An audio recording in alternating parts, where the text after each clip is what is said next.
Muy bien.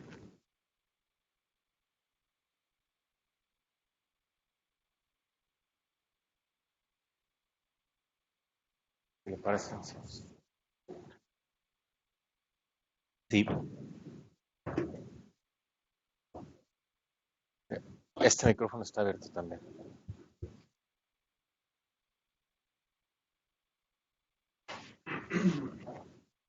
Muy buenas tardes. El día de hoy le damos la bienvenida al doctor Edgar Ramírez de la Cruz. Él es actualmente profesor investigador del CIDE y director de la División de Administración Pública. Es investigador nivel 2 del Sistema Nacional de Investigación del CONACYT, profesor de carrera de la Escuela de Asuntos Públicos de la Universidad Estatal de Arizona anteriormente. Es editor en jefe de Gestión y Política Pública y editor asociado de Public Administration Review y Urban Affairs Review. Doctor en Administración y Políticas Públicas por la Universidad Estatal de Florida. Su trabajo ha sido publicado en revistas académicas como Public Administration Review, the American Journal of Political Science, National Review of Public Administration, National Journal of Public Administration y Urban Affairs Review, así como en diversos capítulos de libros editados en México, China y Estados Unidos. El principal interés es el estudio de la gobernanza urbana.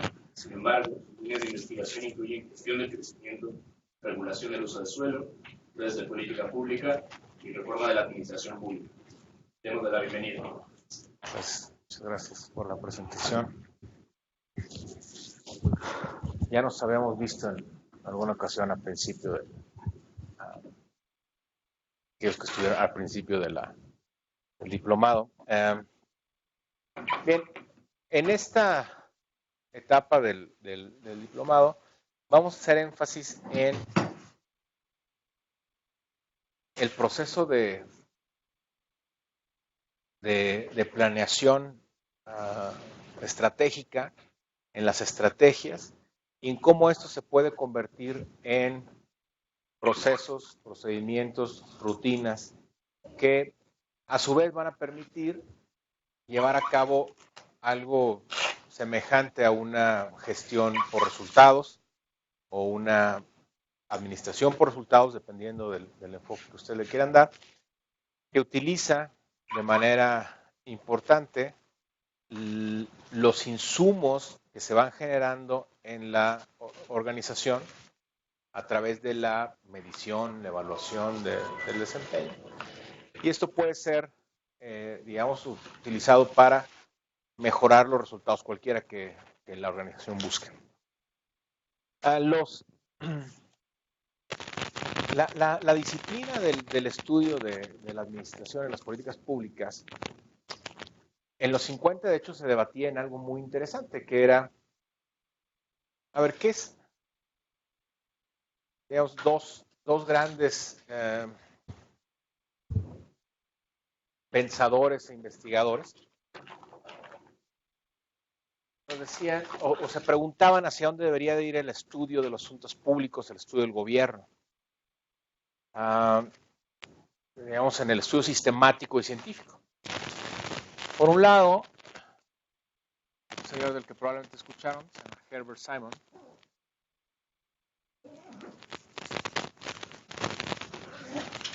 decía que debería ser basado en la decisión y en los hechos.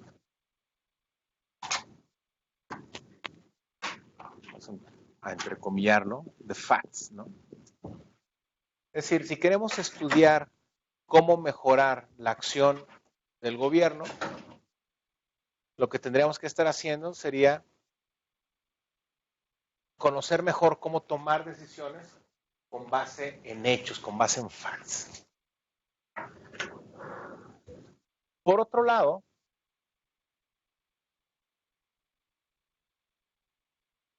un pensador investigador, Dwight Waldo,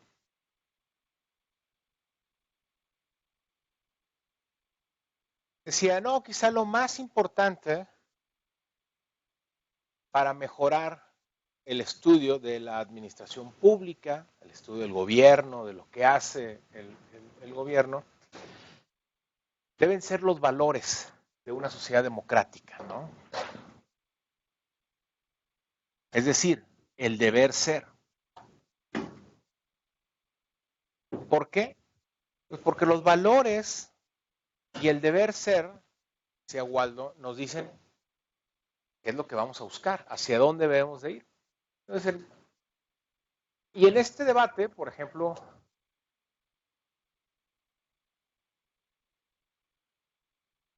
Waldo llega a decir algo como, de nada nos sirve saber calcular con precisión el coeficiente de Gini y que el coeficiente de Gini es 0.4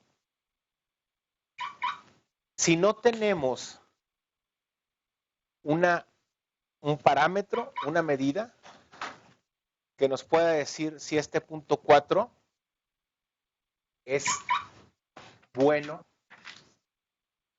o malo. ¿Es bueno? El 0.4 es bueno. ¿Cuál debería ser el coeficiente de Gini? Entonces, si movemos esta discusión hacia lo que ocurre dentro de las organizaciones, no es esta muy diferente. Esto lo podemos decir que es a nivel de gobierno, a nivel de Estado. Ya la semana pasada, en la sesión anterior, platicaban con David sobre, bueno, ¿qué pasa cuando mueves esta discusión hacia dentro de las organizaciones? Las organizaciones no son entes monolíticos, no son máquinas precisas, no son máquinas aceitadas. ¿Qué son las organizaciones? Y no es pregunta retórica. Estoy tratando de recuperar algo de la discusión que tuvieron con David la semana pasada. ¿Qué son las organizaciones? Son personas. Las organizaciones son las organizaciones, personas. Son personas. ¿Qué son las personas? Con un objetivo. Que tienen intereses, objetivos.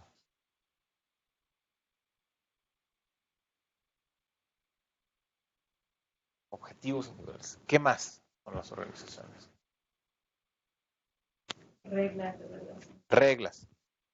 Son reglas, conjunto de reglas formales e informales.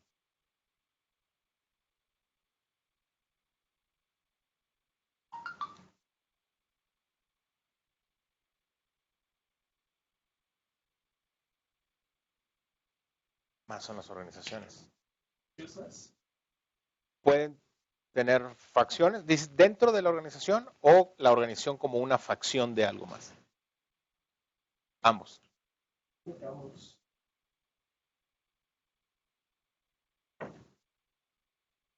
Son facciosas.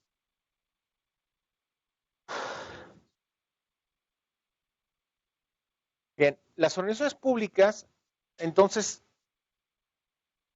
lo que son es un contexto.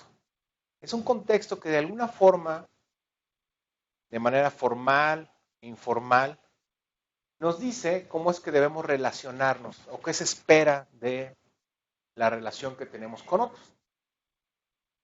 Una clara forma en la que se presenta esta organización es, por ejemplo, el describir las relaciones de poder, ¿no? Las relaciones de poder formales. Hay una estructura jerárquica, puede ser formal, puede haber una informal, y estas estructuras dicen quién subordina, en alguna medida, sus deseos o intereses a los de la organización.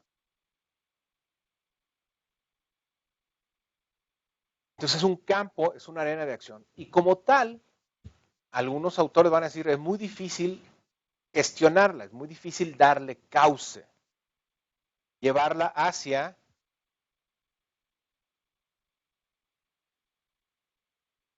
que busca? Resultados colectivos.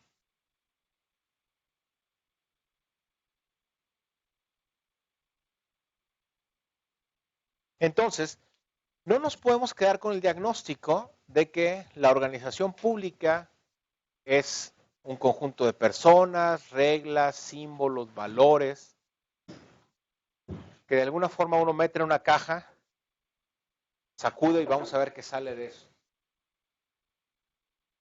Porque al final del día, la organización tiene un objetivo. Tiene un objetivo colectivo que de alguna forma se tiene que conseguir para que ésta continúe existiendo.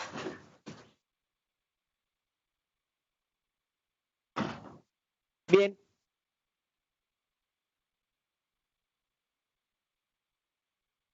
La planeación estratégica, el pensamiento estratégico,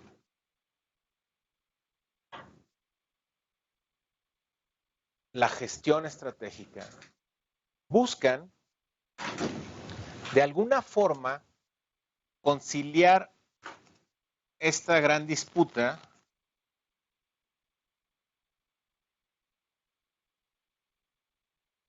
de Simon con Waldo sobre cómo conseguir que este grupo de personas interactuando en un espacio con ciertas reglas formales e informales pueden llegar a ciertos resultados de acción colectiva.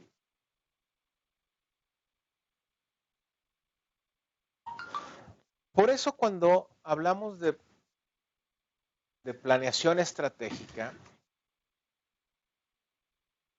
vamos a hablar hoy y el jueves de que lo más importante es el proceso. Es el proceso.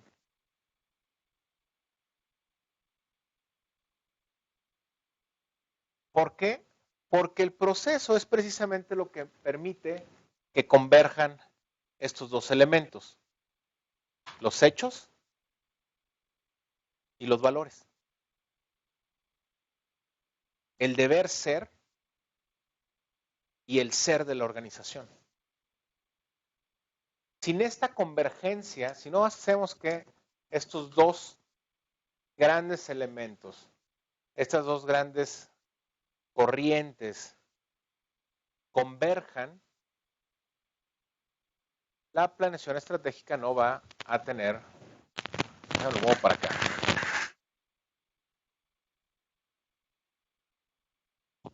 La planeación estratégica no va a conseguir gran cosa. Hoy vamos a hablar principalmente de dos elementos de la planeación estratégica y el próximo jueves de los otros.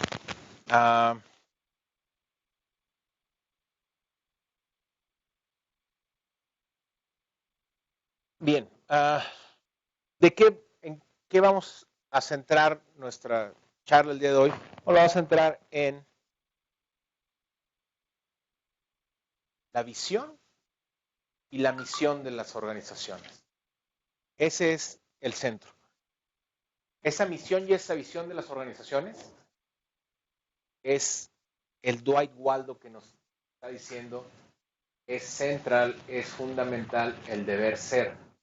¿De qué sirve que sepas si el coeficiente de Gini es 0.4 si no sabes si ese es bueno o malo? Si ese contribuye a una democracia liberal o no, si ese contribuye a ciertos objetivos más grandes que tiene, que puede tener la organización o el gobierno.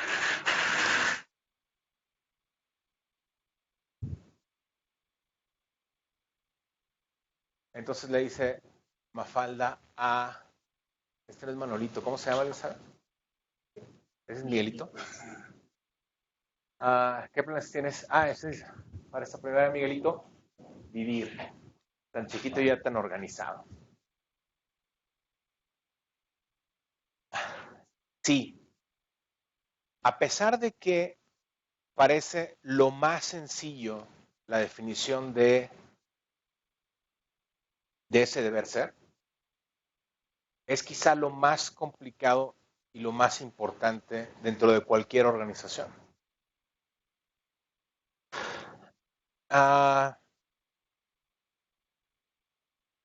Este es uno de los modelos de planeación estratégica más utilizados o más referidos. En la literatura quizá es uno de los más citados. Y ese viene en...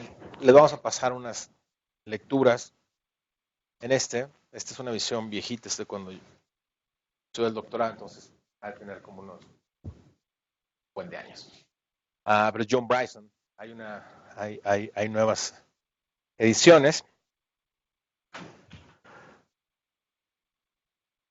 ¿Saben cuántos modelos de planeación estratégica hay? Hay tantos como profesores buscando publicar. Hay tantos como profesores buscando tener tenure. Entonces, pero sí hay, en esencia, muchas similitudes entre ellos.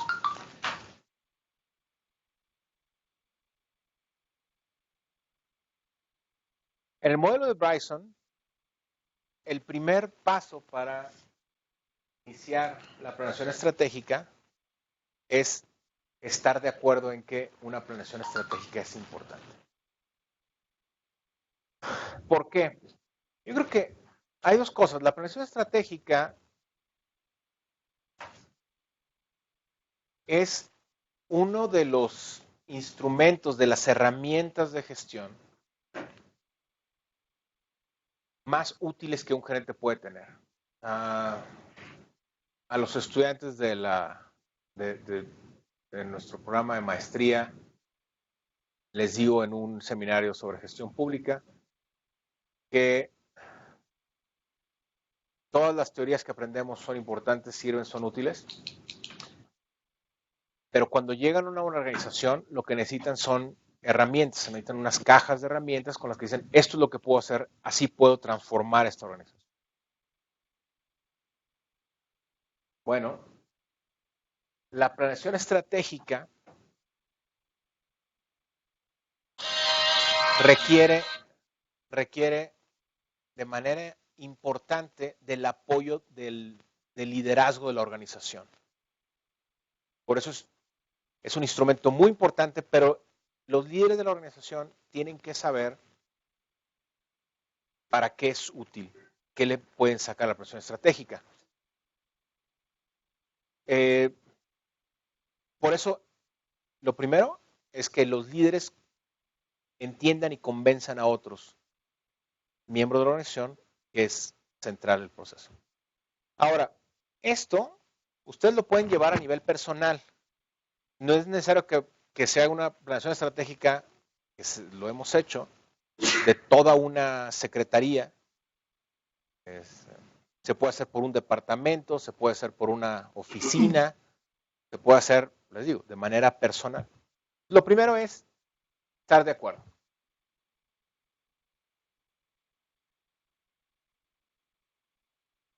De acuerdo con Bryson, es importante identificar cuáles son los mandatos que tiene la organización. El modelo de Bryson es fundamental para organizaciones públicas, ¿no? No es un modelo de planeación estratégica, es un modelo de planeación estratégica para organizaciones públicas, de hecho se llama el libro. Planning for Public and Non-Profit Organizations. Entonces, planear para todas las organizaciones, perdón, para las organizaciones públicas. En las organizaciones públicas es fundamental entender cuáles son los mandatos que guían a la organización. Cuando empezamos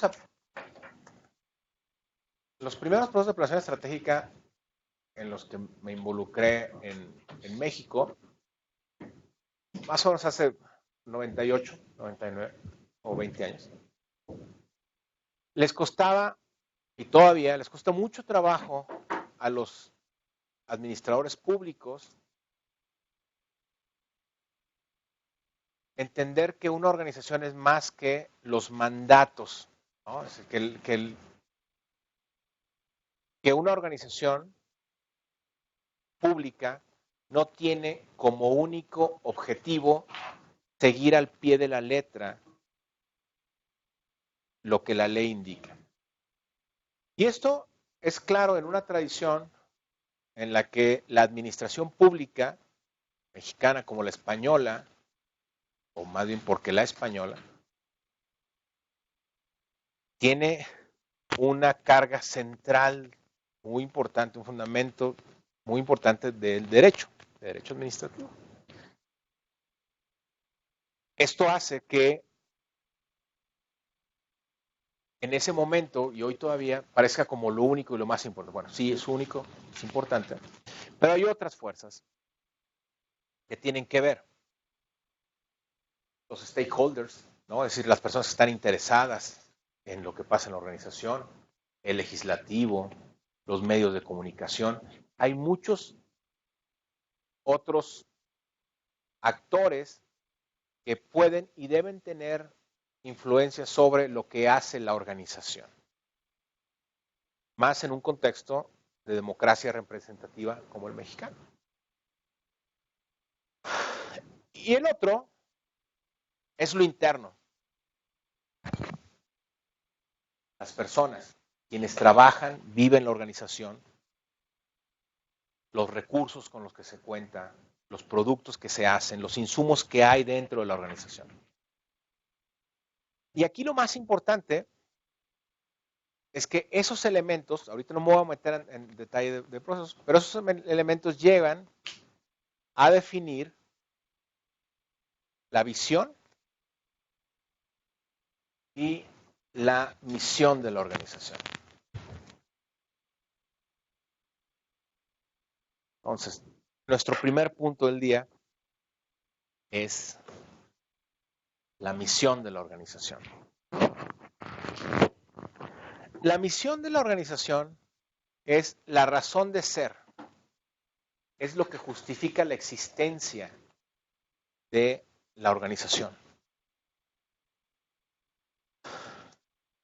La misión de la organización, decía, no es únicamente el fundamento legal, porque también la misión de la organización está estrechamente relacionada con las respuestas que se pueden dar a demandas y expectativas de ciudadanos, proveedores, grupos de interés, líderes comunitarios, funcionarios que están dentro de la organización, representantes. Es una declaración formulada por el grupo estratégico que describe su propósito fundamental. ¿Quién es el grupo estratégico? El grupo estratégico son generalmente el liderazgo de la organización. Esos que acuerdan llevar a cabo un proceso de planeación estratégica. Ubica la identidad de la organización y la dirección requerida. Es decir, ¿por qué existimos como organización? ¿Alguien de aquí conoce la misión de su organización? Tal como está escrita en el... Yasmín, ¿cuál es la misión de su organización? Educar personas que busquen el bien y comprometan con la verdad. Educar personas que busquen el bien y se comprometen. Esa es la misión. Okay. ¿Tu nombre es? Alejandra. Alejandra, ¿cuál es la misión? Estoy en la UNAM. Yo Okay. trabajo en la Ibero, pero me acuerdo muy bien la de la UNAM. Ah, ok.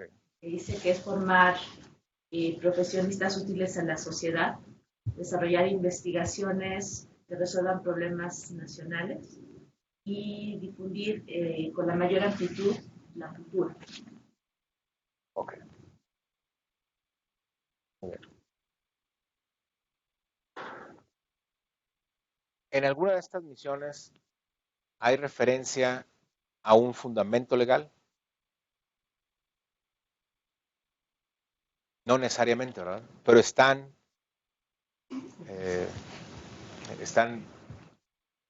escondidos ahí como parte de... Bien, pues, ¿por qué es central la misión? Porque cualquiera de los enfoques que mencionaba en un inicio que vayamos a utilizar para que converja las ideas de Herbert Simon con las de Waldo, la misión va a ser uno de los elementos que permite unirlos, que permite que converjan. El enfoque estratégico. Quizá David pudo haber tocado brevemente esto el jueves. ¿Lo tocó? No, se centró en la parte de organización. Sí, okay. Muy bien. A ver, hay tres tipos de enfoque estratégico. Como ustedes saben, el enfoque estratégico nace en la disciplina, en las disciplinas marciales, en las militares. ¿Qué busca aquí? Busca dar dirección específica a la acción de un ejército. Pero esta dirección toma en cuenta lo que el general, comandante del ejército, espera que haga el otro. Es decir, no puede haber una estrategia que ignore lo que va a hacer el ejército rival o el rival, ¿no? Como en el fútbol, el técnico que dice, pues nuestra estrategia es jugar como siempre lo hacemos, no nos importa el planteamiento que haga el equipo oponente, no es un técnico ni es estrategia. Porque la estrategia requiere de pensar cómo va a actuar el otro para yo saber cómo puedo actuar con eso. Entonces, utiliza los recursos y los ordena. En la antigua estrategia militar, lo más importante quizá era las formaciones. Las formaciones, y esto va a ser muy importante cuando definen las estrategias de sus organizaciones, yo creo que sigue siendo válido, es que estas formaciones, no siempre, pero con frecuencia buscaban puntas para romper formaciones, ¿no? Es decir, esta es una formación y lo que va a buscar en general, por ejemplo, es ordenar a su ejército de tal forma que pueda abrir una punta que rompa la fila, la formación del otro. Estas puntas son centrales porque permiten concentrar esfuerzos. Es decir, lo que la estrategia nos va a dar es puntos sobre los cuales vamos a concentrar los recursos de la organización. Si no podemos ir todos en bola, lo que necesitamos es centrarla. Y ese es más o menos lo que viene de la estrategia militar. En la etapa de la posguerra se desarrolla la planeación estratégica como una reacción al crecimiento de los procesos de planeación. Porque todos sabemos, ¿no? Porque los procesos de planeación con gran frecuencia no consideran ciertas variables que hacen que los planes al final no resulten. Los planes al final no se den. ¿Qué es importante aquí? Que la planeación estratégica no va a considerar el contexto como estable, sino va a considerar el contexto como cambiante. En un proceso de planeación estratégica, entonces, lo menos importante es el documento. Cuando uno va a una oficina de gobierno, ¿Tiene un plan estratégico? Sí, aquí está mi plan estratégico. Pues el plan estratégico debería estar en la basura, porque muy seguramente el contexto con el que se crea ese plan ya se modificó. Las cosas cambiaron ya para entonces. Pero el proceso de planeación estratégica hace eso. ¿Qué hace además el proceso de planeación estratégica? Trae información de un análisis conocido como el SWOT, ¿no? Que son las fortalezas, o FODA, el FODA, fortalezas, oportunidades, debilidades y amenazas, ¿no? Las externas y las amenazas externas, oportunidades externas. Entonces, el proceso de planeación estratégica trae eso, ¿no? Incluye la administración estratégica, se va a meter un poquito más. Y además de incluir la planeación estratégica, se va a centrar en esto. Objetivos, presupuestos, programas, planes. Es decir, le va metiendo una parte de planeación estratégica a la estructura burocrática de programas. Entonces, al combinar la planeación estratégica con los programas, va generando una gestión de programas más flexible y más ágil. Por último, la gestión estratégica va a descansar más en el pensamiento estratégico. Es decir, es mucho más suave, no tiene que descansar necesariamente en presupuestos y en planes porque tiene que ver con las decisiones que los gerentes, que los administradores van tomando día a día para adaptarse a las circunstancias del entorno, del contexto, a los nuevos objetivos que pueda tener la organización. Cualquiera de estos mecanismos, aunque para cuestiones de este módulo vamos a entrar más en la parte de administración estratégica y un poco, planeación y administración estratégica, estos dos. Cualquiera que vaya a ser tu objetivo, la misión organizacional es donde vas a partir o donde nosotros creemos que debe de partir. Una pregunta. Sí. ¿Cuál sería la diferencia entre estrategia, logística y táctica? Ok. La estrategia, la diferencia entre, de hecho me iba a traer mi cubo con el poema de Benedetti y la diferencia entre táctica y estrategia. Pero seguramente ya lo conocen. Y si no, se los leo ahorita. La estrategia es la gran línea de acción o son las grandes líneas de acción conforme que vas a utilizar para alcanzar tus objetivos y tu visión.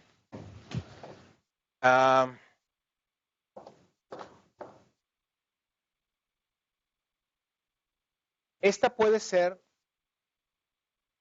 también de niveles. Si les digo yo que algo estratégico para una oficina puede ser algo táctico para toda una organización en la que esté esa oficina. La táctica va a tener que ver con la forma en la que operacionalizas la estrategia, ¿no? Los movimientos específicos que vas a utilizar para operacionalizar la estrategia. Por ejemplo, digo, ¿qué queremos hacer en el CIDE para aumentar los recursos públicos? Bueno, para aumentar los recursos públicos, quizá lo que tenemos que hacer es una gran estrategia. Tener mayor presencia en medios para presionar a la Presidencia de la República, el CONACYT o la Secretaría de Hacienda para que den más recursos, por decir algo. Esa es la estrategia. La estrategia, entonces, es utilizar los medios de comunicación para tener presencia. La táctica tendría que ver con, entonces vamos a buscar una entrevista con Carmen Aristegui. Vamos a buscar un editorial en Proceso. ¿Sí? Esa es la táctica. La táctica es la forma en la que vas a operacionalizar esa gran estrategia. Y la logística tiene que ver con los pasos que tienen que ocurrir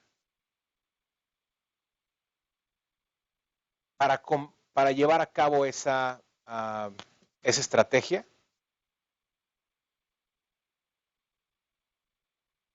Tiene que ver con la forma en la que acomodas tus recursos materiales, humanos, los ordenas y los vas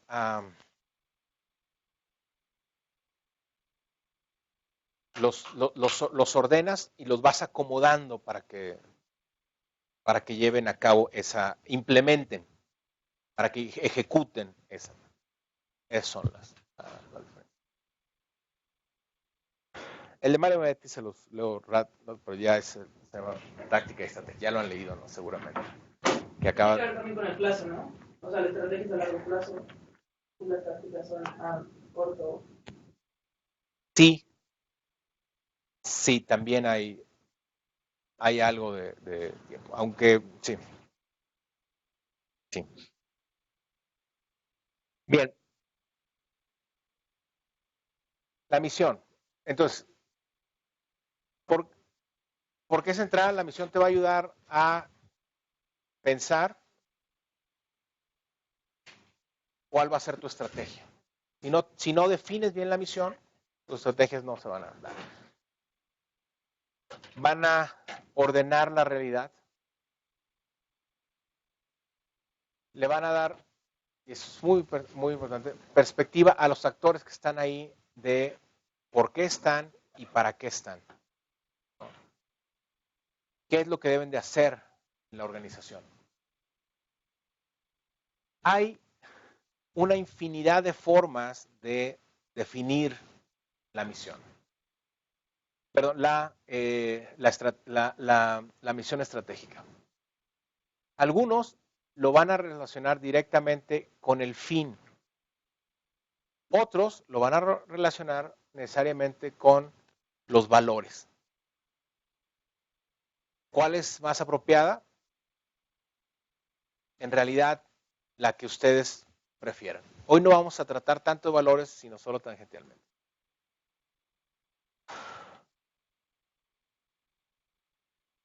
Pero para que la misión sea eficaz, es central que esta misión sea consensuada. La misión no se puede imponer a una organización. Ni siquiera el liderazgo puede imponer esa misión. La visión es otra cosa. Entonces, ¿qué vamos a usar para definir la misión? Hay un marco formal e informal. Ya decía, el marco formal son las leyes, son los reglamentos bajo los cuales tiene que funcionar la organización, y esto es más importante en las organizaciones públicas que en organizaciones menos públicas. Y organizaciones públicas no necesariamente son las organizaciones de gobierno. Hay organizaciones que no son de gobierno y son más públicas que algunas organizaciones de gobierno. ¿Me explico? Ahí está Bimbo. ¿Qué tan pública es Bimbo? Pues cotiza en la bolsa. Cotiza en la bolsa, eso lo hace público. Esa es la diferencia entre las vivenderas, las llaman públicas a las que cotizan en la bolsa. ¿Por qué eso lo hace más público? Toda la información. Porque tiene que presentar resultados y actividades importantes que pongan en riesgo el negocio. Sí, exactamente. Entonces, eso lo hace más público que algunas organizaciones que no tienen que hacer público ese tipo de información. Otro tiene que ver con el poder que tienen las organizaciones de influir sobre un mercado o un grupo social. ¿Qué tan público es Bimbo?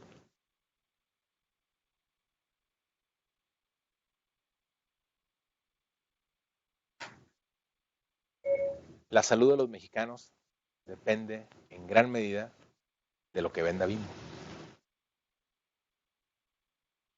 Sí, es muy importante. Marco formal e informal. Entonces, el formal tiene que ver con regulaciones. ¿El informal con qué tiene que ver? Unidad. Lo mencionaba ahorita.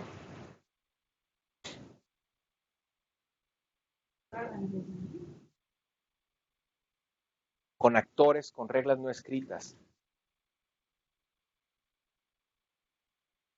Stakeholders. Esa parte informal es muy importante. Entonces, formal y formal. El análisis coyuntural.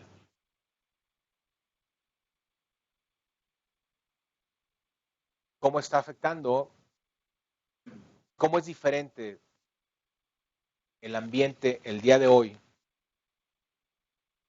para la Secretaría de Desarrollo Urbano y Ordenamiento Territorial que hace 2 años? Es muy diferente, ¿no? O para la Secretaría de Salud, o para Comunicaciones y Transportes, para la que ustedes quieran. Eso es central en la decisión de la misión estratégica.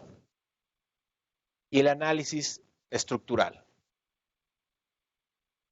Estamos en una democracia liberal. Y la democracia liberal presenta ciertas condiciones estructurales para que las organizaciones definan cuáles, las públicas principalmente, cuál es su misión, qué es lo que deben hacer, para qué existen.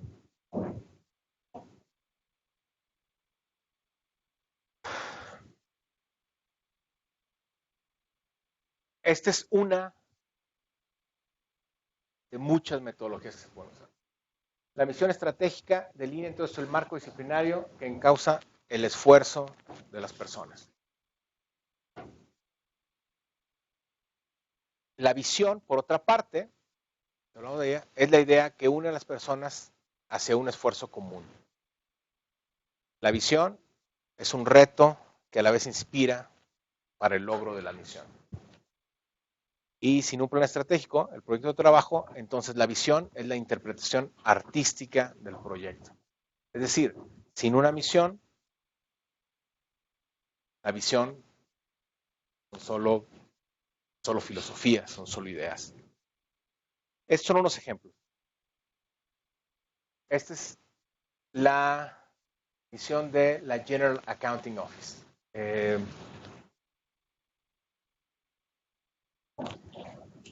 Entiendo que en línea están conectados un buen grupo de la Contraloría, de una Contraloría, ¿no? La GAO es eso, la Contraloría del Legislativo en Estados Unidos. Examina el uso de fondos públicos, evalúa los programas federales y las actividades, provee análisis, opciones, recomendaciones y otras para apoyar al Congreso en una vigilancia más efectiva. Congress makes effective oversight, policy and founding decisions, de las políticas y el fundamento de las decisiones. En este contexto, la GAO trabaja continuamente para mejorar la economía, la eficiencia, la efectividad de los programas de gobierno, conduciendo auditorías financieras, revisiones de programas y evaluaciones, policy, análisis de políticas públicas, opiniones legales, investigaciones y otros servicios. Las actividades de la GAO, de la General Accounting Office, son diseñadas para asegurar la ejecución de la rendición de cuentas de los brazos del Congreso bajo la Constitución en the Federal Government Accountability of the American People y la rendición de cuentas. ¿Qué les parece una misión como esta? ¿Qué les dice?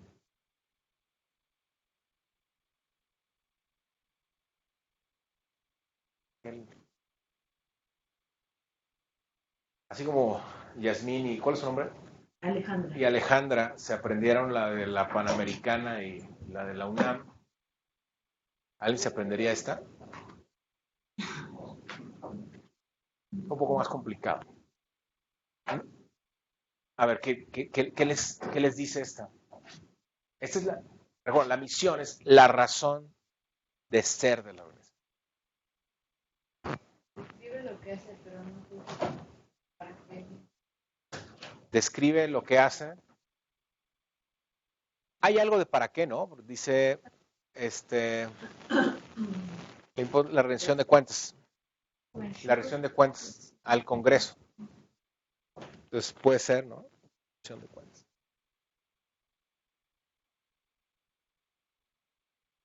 ¿Qué más? Principios.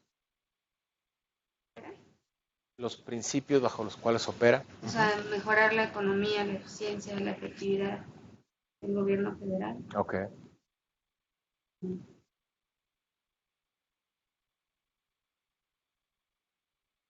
¿Están de acuerdo conmigo en que es un poquito demasiado? A little too much. Parece una misión donde se pone todo, pero a la vez no cabe todo. Cuando uno redacta la misión, debe poner mucha atención en que sea lo menos restrictiva posible.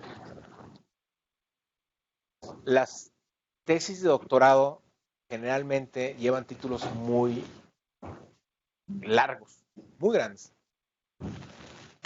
¿Por qué llevan títulos muy grandes? Porque dejan ver de qué trata Okay. la investigación. Y limitar el alcance. La metodología. Es que, exacto, la metodología, porque las tesis de doctorado generalmente son contribuciones a un pedacito muy pequeñito y preciso de la literatura. Entonces, lo que hace la tesis de doctorado en el título es restringir la contribución, es decir, este pedacito es al que se está contribuyendo, es muy chiquitito.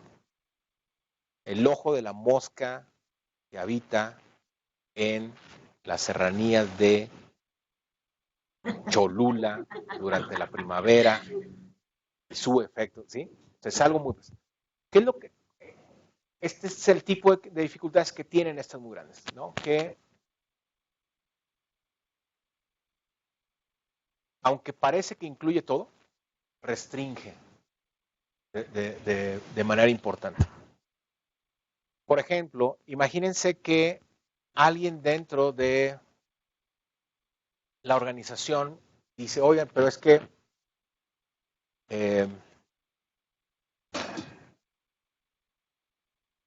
no hay... nuestras auditorías deberían tener un componente de género de los programas, en la evaluación de programas.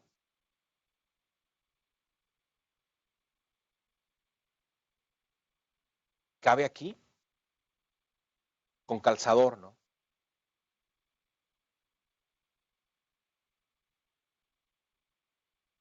Esta es la de el mission statement de la ciudad de Tallahassee o del gobierno de la ciudad de Tallahassee. To be the national leader in the delivery of public services. Punto.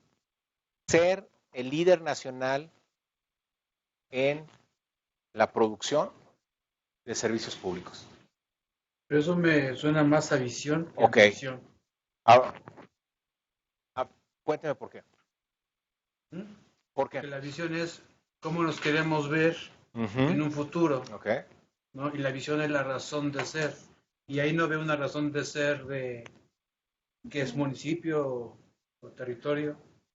Bueno, desde mi punto de Ajá. vista. Sí, sí, no, es muy buen punto. ¿Sí? Tiene problemas en cómo está redactada. Ser el líder nacional en la entrega de servicios públicos. ¿Sí?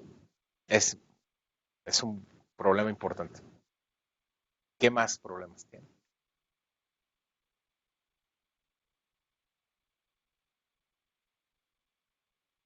Muy amplia, ¿no? Muy amplia, ¿no? A diferencia de la otra, que era esto es lo que hacemos.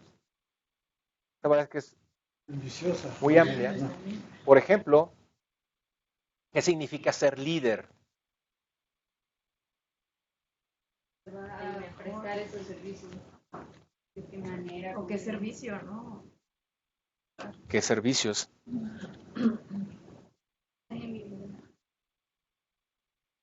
Parece que es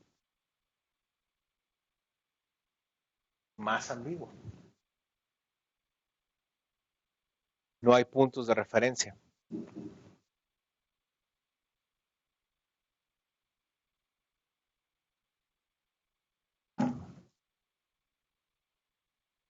La Agencia de Protección del Medio Ambiente. De entrada, parece que no es tan amplia como la General Accounting Office, ni tampoco tan escueta, ¿no?, como la de la ciudad de Tallahassee. Our mission: proteger y mejorar el medio ambiente como un bien valioso para la gente de Irlanda.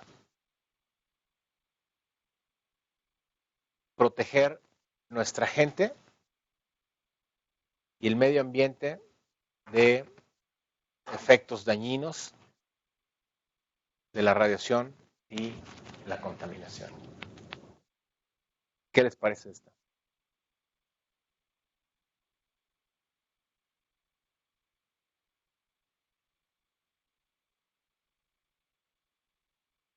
Un poquito entre las dos, ¿no? Tiene algo de más precisión. Seguramente esta misión concuerda con el mandato que tiene la EPA y con lo que sus stakeholders esperan de ella. Fannie Mae, que es Fannie Mae como el Infonavit de Estados Unidos, o como uno de los. Ayudamos a nuestros socios América a darle vivienda a los americanos y crear oportunidades para que la gente compre, refinancie o rente a un hogar.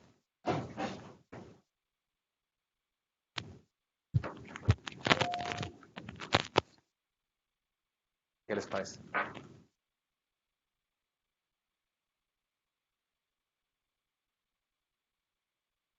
Parece que está ahí la razón de ser, ¿no? Apoyar a que las personas compren. No se mete mucho en los cómo. Y eso es muy importante en la misión. La misión no se mete mucho en los cómo.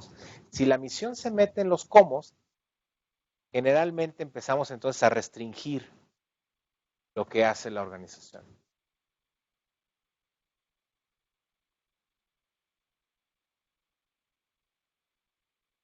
Y es importante porque esta es una misión que a mí me pidieron que evaluara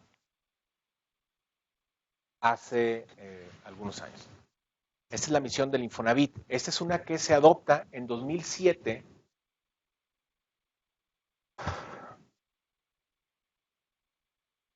En 2000, En el año 2000, el Infonavit cambia su misión. Y el cambiar la misión es central. ¿O no, Alejandra? ¿Por qué es tan importante cambiar la misión? ¿Por qué es tan importante cambiarla? Sí. ¿Por qué puede ser tan importante un cambio de misión? Para actualizar el contexto. Puede ser. Es importante el cambio de misión, porque el cambio de misión nos va a decir, recuerden, cuál es nuestra razón de ser. En Infonavit, el cambio de misión los llevó a lo siguiente. Antes del 2000, la misión del Infonavit era muy parecida a la de Fannie Mae. Vamos a poner a la gente en una casa. ¿Y qué hacían con esta misión? Pues esta misión les daba entre sus comos la compra de terrenos para que se construyeran viviendas, la construcción de viviendas, incluso el diseño de las viviendas. Las viviendas que se construían hasta los 90s, muchas veces eran diseñadas desde Infonavit. Infonavit diseñaba los planos, la organización, todo. Es decir, todo el proceso. Y luego, ¿qué más hacía? Generaba créditos, cobraba créditos, etcétera, etcétera. Es decir, todo. ¿Por qué? Porque una misión como estas lo permite todo. En 2000 cambian a una misión en la que básicamente tiene una razón de ser el Infonavit, o dos razones de ser. La primera es dar créditos. Ya no es poner a las personas en una vivienda, es dar créditos, así nada más. La misión es dar créditos y cuidar el fondo de retiro. ¿Quién de aquí cotiza en el Seguro Social? ¿Alguien de aquí? Si ustedes cotizan a Infonavit necesariamente, porque si cotizas al seguro, cotizas a Infonavit. Entonces, ahí tienes una subcuenta, que es un ahorro para tu retiro, no lo utilizas. Entonces, esas son las dos, dar créditos y cuidar la cuenta de retiro. Si se fijan, ¿qué está haciendo o qué hacía esa misión? Esa misión ya no se preocupaba tanto por poner a las personas en una vivienda, sino por dar un crédito. Y eso generó todo el desorden que ustedes conocen de vivienda abandonada, por ejemplo, ¿no? Las ciudades del Bicentenario en el Estado de México. ¿Alguien de aquí ha escuchado sobre Tecámac, Zumpango? Bueno, ahí se crearon colonias, fraccionamientos que a la larga se deshabitaron. Y entonces se dan cuenta de ese desorden causado por una misión en la que se destacaba la importancia de dar créditos. Nada más. Y dicen, bueno, ¿saben qué? No. Y esto es central lo que hacen. Contribuir al bienestar integral de los trabajadores. Con esto dicen, ¿saben qué? No nada más tenemos que dar créditos. Hay algo más que tenemos que hacer. Porque el crédito por sí solo no mejora el bienestar de las familias. Prueba de ello era que había personas que gracias al crédito tenían un menor bienestar. Gracias a haber utilizado el crédito, tenían un menor bienestar. Tenían una menor calidad de vida. Entonces, a raíz de esto, el Infonavit se empieza a hacer otras cosas. Por ejemplo, ofrecer información y asesoría sobre el ahorro, el crédito y la elección de vivienda. Es decir, ya no voy a dar el crédito, también es mi obligación educar a las personas sobre por qué no les conviene comprar una casa en Zumpango ¿O por qué les conviene mejor comprar una casa no nueva? ¿O por qué mejor les conviene utilizar el crédito para remodelar la que ya tienen? Es decir, otras cosas. Esto es importante. La misión no es menor. La misión le da a esta organización los cursos de acción. Le permite abrir nuevas estrategias. Si tu misión organizacional te dice que esta es dar créditos, no puedes generar estrategias para educar a las personas o para influir sobre dónde se construye o no un desarrollo, sobre la calidad de vida que van a generar esos desarrollos. Porque tu misión durante 7 años fue dar créditos. ¿Sí me explico? Entonces solo tenías estrategias para cómo incrementar el número de créditos. Yo me estoy confundiendo entre la misión y lo que viene como la normativa, que son las atribuciones. O sea, yo pensaría que si uno quiere saber exactamente qué puede o no hacer una organización, te vas a su reglamento. ¿Okay? Pero entonces no sé qué pretende la misión, si simplificar eso para que todo el mundo sepa qué, o más bien algo Es una gran pregunta, emocional. Sofía. Es una gran pregunta, Sofía. ¿Usted es abogada? ¿Qué formación tiene? Internacionalista y urbanista. Okay. Es una pregunta que los abogados me hacen mucho. Es decir, yo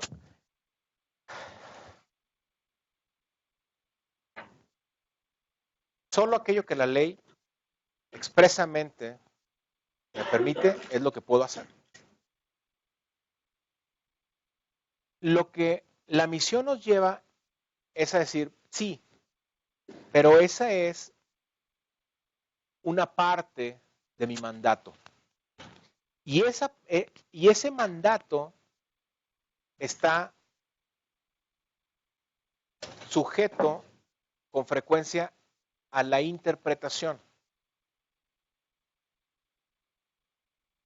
¿Cómo lo interpretan? Con los cómo, ¿no? Los cómo son centrales para la interpretación de ese mandato. Y en los cómo es donde yo voy a traer información de quien trabaja en la organización, de mis stakeholders, de todos los que tienen algo que ver con la organización.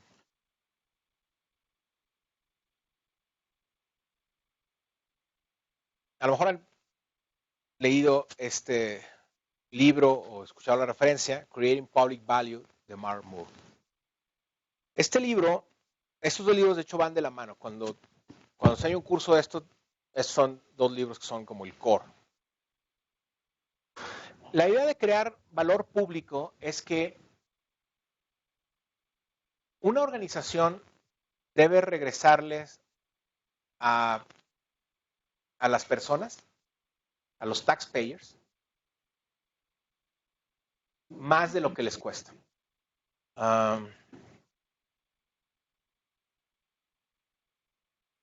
Esto va por dos sentidos. Por un lado, por ejemplo, uno de los casos que viene aquí es el de una bibliotecaria.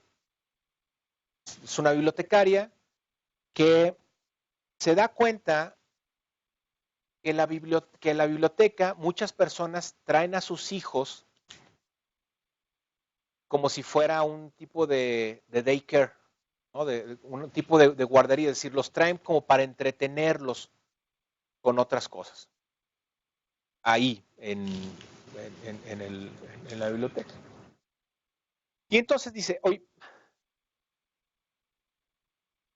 lo que mi reglamento dice es que yo estoy aquí para prestar libros. Básicamente, compro libros, presto libros, vendo libros, eso es lo que hago. No para servirle a la comunidad entreteniendo chamacos. Entonces dice, bueno, pero ¿qué tal si lo que ellos quieren de mí, los usuarios, no el legislativo, porque la opinión que tú tienes en en la ley es lo que el legislativo cree que tú debes hacer.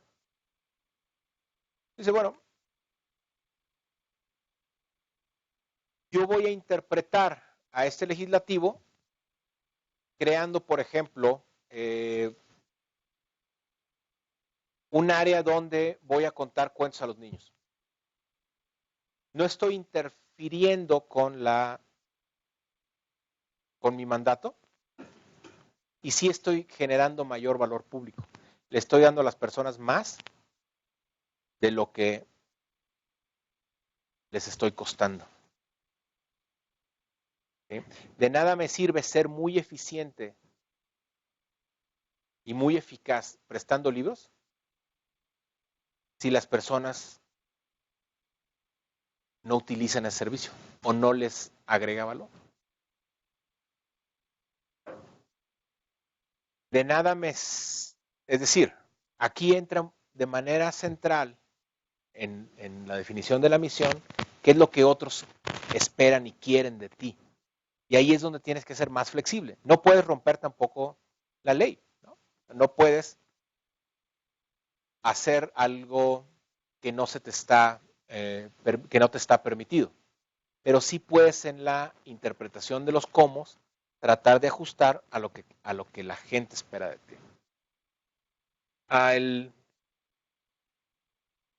Es decir, la forma de entender el valor público, incluso la eficiencia, es cuánto le estoy costando y cuánto le estoy regresando a la sociedad de lo que le cuesta.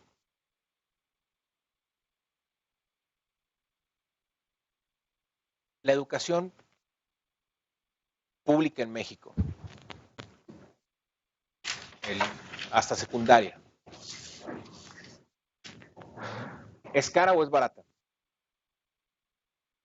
Sí lo estoy poniendo. Así de amplio. La educación pública en México, hasta la secundaria, ¿es cara o es barata? ¿Para quién? Dígame, ¿para quién? O sea, desde el punto de vista que usted quiera. Cara. Es cara. ¿Por qué es cara? Para el gobierno, por el uso ineficiente de los recursos que se le dan para presupuestación pública. Ok. Para los ciudadanos. ¿Para los ciudadanos es cara o es barata? Es cara. ¿Por qué es cara? Por el ineficiente uso que hace el gobierno de esos recursos. Ok. Yo voy a poner un ejemplo. Para mí es carísima. Carísima. Tengo una hija en primer año de secundaria y una hija en cuarto año de primaria. Es carísima. Porque hago impuestos que van a financiar ese servicio que yo no utilizo. Yo tengo que pagar, aparte, una institución privada donde ellas estudian. Pero ya no. Exacto, ya no es pública. Por eso la educación pública es muy cara. ¿Por qué? Porque me está costando a mi ciudadano más de lo que me está dando. No meto aquí externalidades. Estoy metiendo el precio directo. Mis impuestos están financiando educación en tercer año y en primero de secundaria que yo no estoy recibiendo. Pero si lo vieras en un contexto de todo lo que recibes como calles...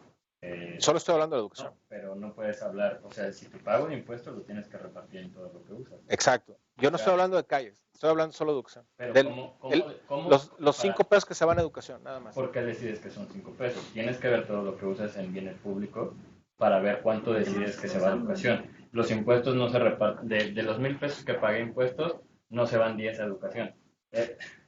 O sea, no es tan simple. Y al final, incluso creo que podríamos decir, siendo como más estricto, que a lo mejor pudieras decir que tus impuestos no se van a educación, pero usas calles, usas, no sé, telecomunicaciones. Yo creo que esa definición es más arbitraria que el que Una parte de mis impuestos se va a educación. Y aún así, Que el que nada se va a decide eres tú sacarla de ahí, por una cuestión de calidad, no de costo. Exactamente, ese es el punto, la calidad. Pero el costo, como lo estamos definiendo costo, yo creo que es barato. Es decir, tú me estás diciendo, a mí me sale más cara, pero porque estás buscando una calidad. Una calidad que es, sí, le podemos poner 1001 pretextos a la educación pública. Pero tú decides, y porque tienes la facilidad de decir, meto a mi hijo en otra escuela y adquiero el costo de una educación privada. Es un gran punto, Horacio, es un gran punto y entiendo tu punto. Pero no estoy hablando de eficiencia económica, y la eficiencia económica no es la forma en la que se está entendiendo aquí. Por eso decía, es otro tipo de entender la eficiencia. Es cuánto le doy al ciudadano con respecto a lo que le estoy costando. Es decir, tiene que ver con el valor que le agrega. Hay ciudadanos para los que seguramente es muy barata. Hay ciudadanos que te pueden decir, ¿sabes qué? Yo no pago impuestos porque lo que tengo es un puesto afuera del metro y solo pago el valor agregado de los productos que compro, y con eso tengo 6 hijos educándose en su hogar. Entonces, es más allá de esa parte, a lo que lo quiero llevar es a cómo se define la misión y por qué la misión no se puede definir únicamente con lo que te mandata la ley, sino que necesitas tomar en cuenta las expectativas que tiene quien usa el bien. Es decir, si la maestra de la escuela se da cuenta que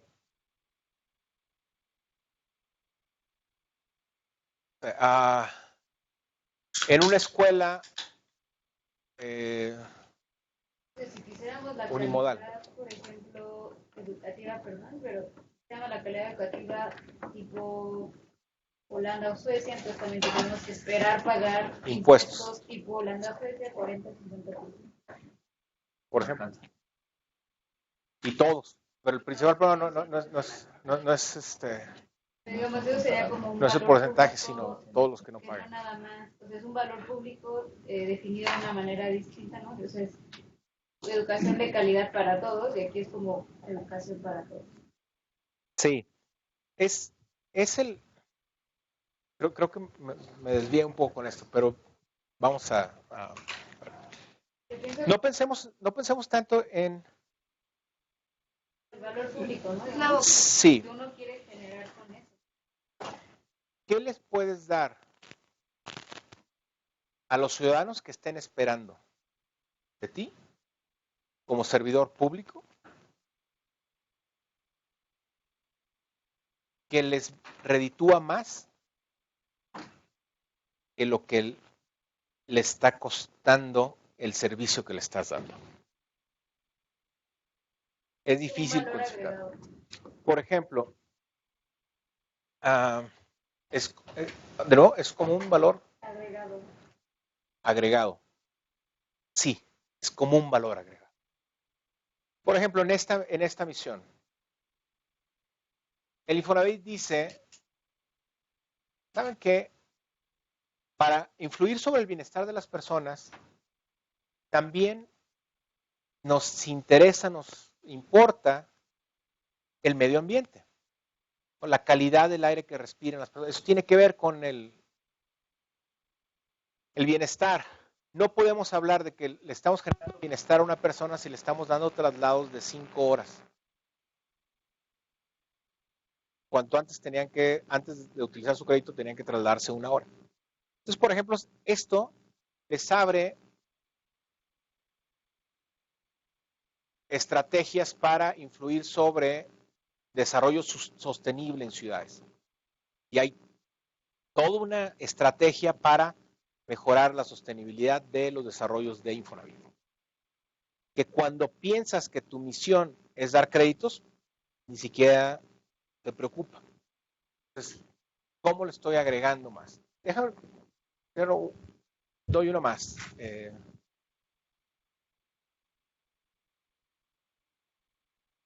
Esta es la nueva misión del Infonavit. Generar valor para las y los trabajadores. Esta acaba de entrar. Sus familias y comunidades a lo largo de su vida laboral a través de productos financieros que le permitan ahorrar y acceder a soluciones de vivienda que incrementen su patrimonio y mejoren su calidad de vida en forma sostenible. ¿Qué enfatiza? Valor para los trabajadores. Es decir, enfatiza esta idea de valor público, ¿no? Les tengo que dar más de lo que les cuesto yo como Infonavit. Sus familias y las comunidades a lo largo de su vida laboral, enfatiza el tiempo. ¿Cómo? Con productos financieros que le permitan ahorrar. Si son productos financieros que no ahorran, ya no entran. Y acceder a soluciones de vivienda que incrementen su patrimonio y mejorar su calidad de vida en forma sostenible. Pero ahí el valor no está siendo realmente financiero, es decir, o sea, tú como trabajador no te preguntan si quieres aportar, te quitan tu aportación de vivienda.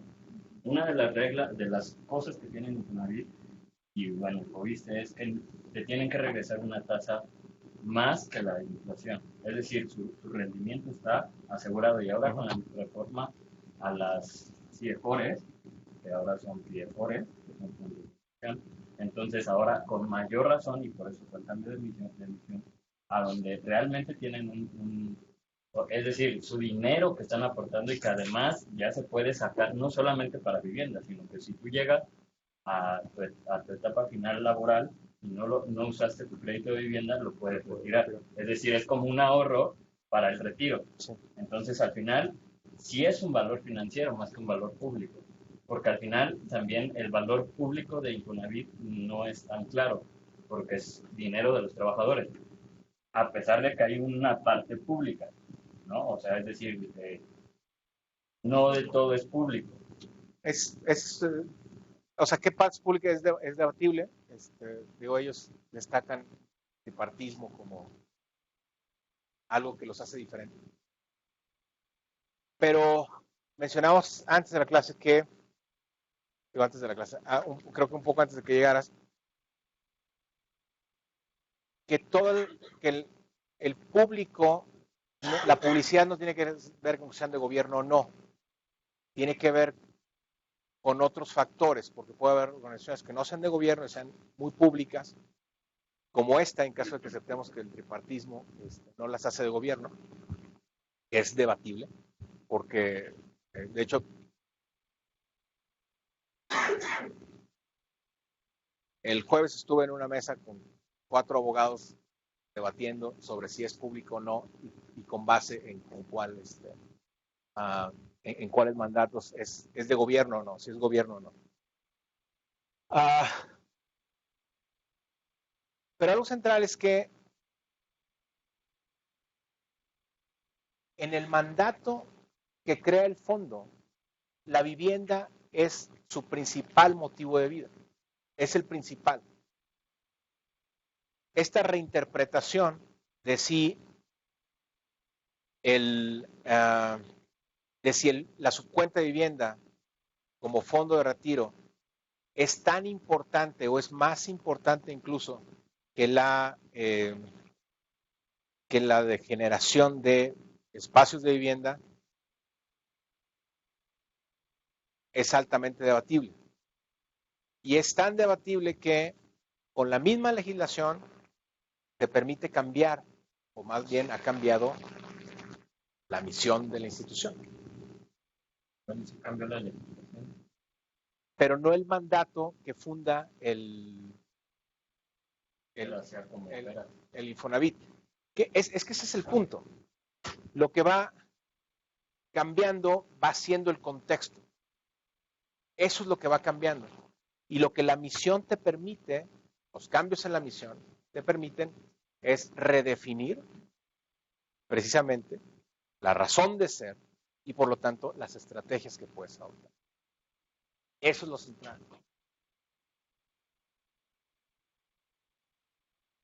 Ya no voy a ir con esta. Esta es una que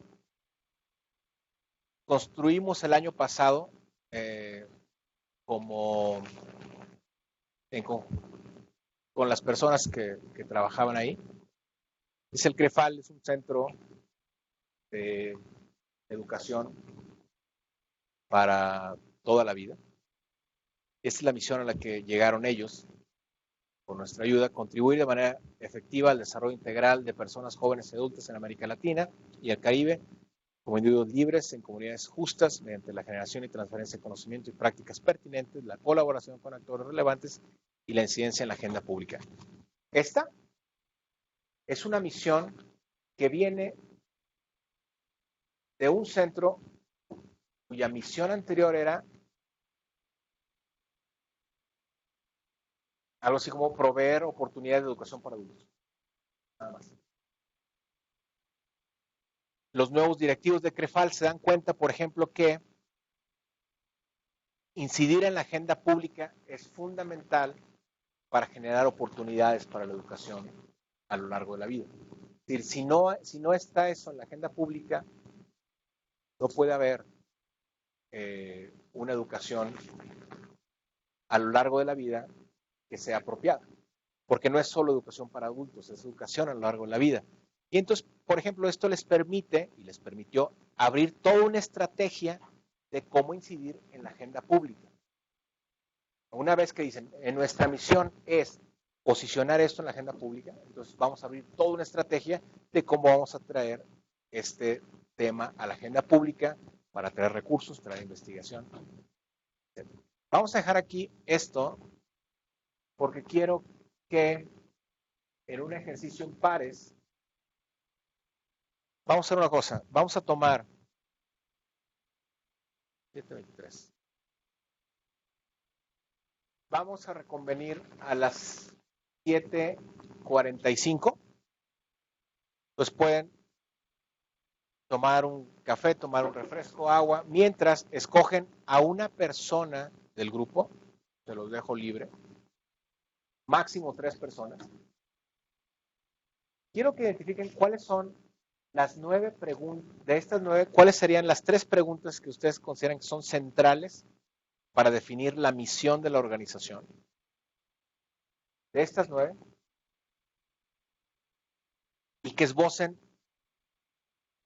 una misión para una organización en donde trabajen las 2 o 3 personas. ¿Okay? Entonces, estas son las preguntas. ¿Quiénes somos? ¿Cuál es nuestro propósito? ¿En qué actividad estamos? ¿Cuáles son las necesidades básicas, sociales y políticas que cubrimos? ¿Cuáles son los problemas básicos, sociales o políticos que dirigimos? Van a escoger solo 3 de estas 9. ¿Qué queremos hacer para reconocer o anticipar y responder a estas necesidades o problemas? ¿Cómo responderíamos a nuestros stakeholders claves? ¿Cuál es nuestra filosofía y cuál es nuestro núcleo de valores? ¿Qué nos hace distintivos o únicos? ¿Cuál es nuestra misión actual? Esa la pueden omitir si no la conocen. Nuestra misión actual está actualizada. Si es así, ¿de qué forma? ¿Qué cambios propondríamos a la misión, ¿no? En caso de que exista. De estas 9, estas 3 parece que son las más importantes. Y esta es una misión que esbozamos. Y solo es un esbozo. La misión del CREFAL nos llevó aproximadamente 3 meses en reuniones semanales o quincenales con todo el equipo. Solo la misión, o sea, no el proceso de planeación, solo la misión y misión, las dos. O sea, lo llevaron como 3 meses. Son 3 preguntas. O sea, ustedes dicen, ¿sabe qué? Mire, voy a agarrar, como conozco la misión, voy a agarrar 7, 8 y 9. Y con estas 3 voy a proponer una nueva misión. De una organización de ustedes. De las 2 o 3 personas que estén en el equipo, dicen, ¿sabes qué? Yo voy a poner mi ejemplo. Mi ejemplo es la Universidad Panamericana o el Departamento de Vinculación en la Universidad Panamericana. Y yo creo que, y entonces ya intenté decir, bueno, pues ¿cuáles son las 3 preguntas que podrían ayudarles a esbozar muy rápidamente una misión? Listo, entonces, a ver, reconvenimos son las 7:26, 7:50. ¿Sí? Entonces, esto es el break también. Es break y es trabajo. Trabajen.